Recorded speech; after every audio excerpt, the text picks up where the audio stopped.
தலைக்கு மேல இருக்க ஓலப்பெட்டியை பார்த்துட்டு என்னமோ கொண்டு வர்றான்னு ஆச்சரியமா பாக்குறான். வீட்டுக்குள்ள வந்த வேலை ஓலப்பெட்டியை மெதுவா திறந்து காட்டுறான். உள்ள இருக்க குழந்தைய பார்த்துட்டு கருப்பாய்க்கு சந்தோஷம் தாங்க முடியல. அதுவும் பெண் குழந்தையா இருக்கிறதுனால அவளை கையிலேயே பிடிக்க முடியல. கருப்பாய்க்கு மட்டும் இல்லாம அவளோட 5 பசங்களுக்கும் இந்த குழந்தைய பார்த்ததும் முகம் முழுக்க சந்தோஷத்தால செவந்து போகுது. அப்பா அப்பா, இந்த பொண்ணு யாருப்பா? நம்ம வீட்டுக்கு தூக்கிட்டு வந்திருக்கீங்க.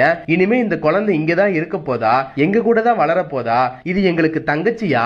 எங்க கிட்ட கொடுங்கப்பா, நாங்க 5 பேரும் இத பத்திரமா பாத்துக்கிறோம்னு அந்த 5 பசங்களும் குழந்தைய ஆசையா தூக்கி கொஞ்சுறாங்க. இத பார்த்த கருப்பாய்க்கு சந்தோஷம் ஒரு பக்கம் இருந்தாலும் தான் 5 பசங்களும் இந்த குழந்தை மேல காட்டுற அன்பை பார்த்துட்டு இது யார் குழந்தையனே தெரியல, இங்க தூக்கிட்டு வந்துட்டாரு, எப்படி வந்துச்சு என்னன்னு ஒரு விவரமும் தெரியல, அதுக்குள்ள புள்ளைய தங்கச்சின்னு சொல்லி பாசம் கட்ட ஆரம்பிக்குதுங்க. இந்த குழந்தைய பெத்தவங்க தேடி வந்து கேட்டாங்கன்னா பாசம் காட்டுற நம்ம பிள்ளைங்க ஏமாந்து போயிடும். என்ன ஏதுன்னு கேட்டு தெரிஞ்சுக்கோம்னு குழந்தைய பத்தி வேலங்கிட்ட கருப்பாயை கேக்குறா. வேலனும் ஆத்துல அடிச்சிட்டு வந்த ஓலப்பெட்டிய பத்தி சொல்றான். இங்க பாரு புள்ள, இந்த குழந்தை யாரு என்னன்னா எனக்கு தெரியாது. விதிவசமா நம்ம கைக்கு வந்து சேர்ந்திருக்கு. நமக்கும் பொம்பளை புள்ள இல்ல, நம்ம மகளா நினைச்சு வளர்ப்போம். பெத்தவங்க வந்து கேட்டாங்கன்னா அப்ப பாத்துக்கிடுவோம். இப்ப போய் யாரு என்னன்னு கண்டுபிடிச்சு கொண்டு போய் கொடுக்கலாம் முடியாது. இந்த பிள்ளை நம்ம வீட்டுக்கு வந்து சேரணும்னு இருக்கு. அத கடவுளோட சித்தமா நினைச்சு ஏத்துக்கிடுவோம்னு வேலன் கருப்பாயை சமாதானப்படுத்துறான். கருப்பாய்க்கும் வேலனை போலவே பொம்பளை பிள்ளை இல்லைன்ற ஏக்கத்தோட இருந்ததால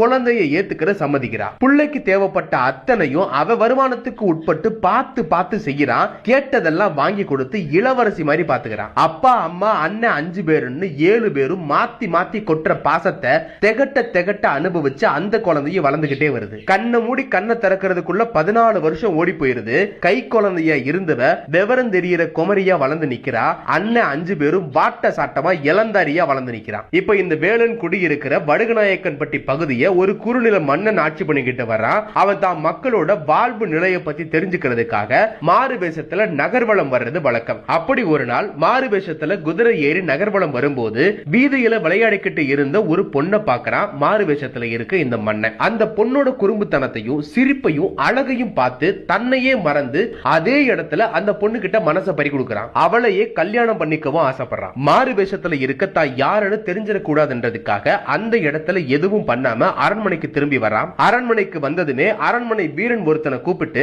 அந்த பொண்ணை பார்த்த இடத்தையும் அவளோட அடையாளத்தையும் சொல்லி அந்த பொண்ணு யாரு என்னன்னு விவரம் தெரிஞ்சுக்கிட்டு வர சொல்லி அனுப்பி வைக்கிறான். அந்த வீரனும் ஊருக்குள்ள போய் மன்னர் பார்த்தா அந்த பொண்ணை பத்தி விசாரிக்க போறான். அரண்மனையை விட்டு அந்த வீரன் போனதுல இருந்து மன்னனுக்கு அந்த பொண்ணை தவிர வேற எந்த சிந்தனையுமே இல்ல. எந்த வேலையிலும் கவனத்தை செலுத்தல, யாரையும் பார்க்க அனுமதிக்கல. விசாரிக்க போன வீரனுக்கு